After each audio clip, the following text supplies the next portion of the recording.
అయితే ఏమో ఈరోజు రవ్వ దోశలు వేద్దాము. ఒక గ్లాసు బొంబాయి రవ్వ, ఉప్మా రవ్వ, ఒక అరకప్పు బియ్యం పిండి, ఒక ముప్పావు కప్పు మైదా పిండి, ఉప్పు, తర్వాత పెరుగు ఒక గిన్నె, బాగా పులిసినటువంటి పెరుగు గ్లాసు, నీళ్ళు,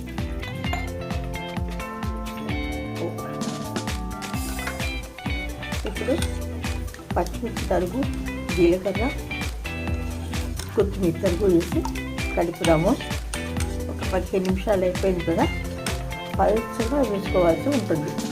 అది మీ ఇష్టం. మరీ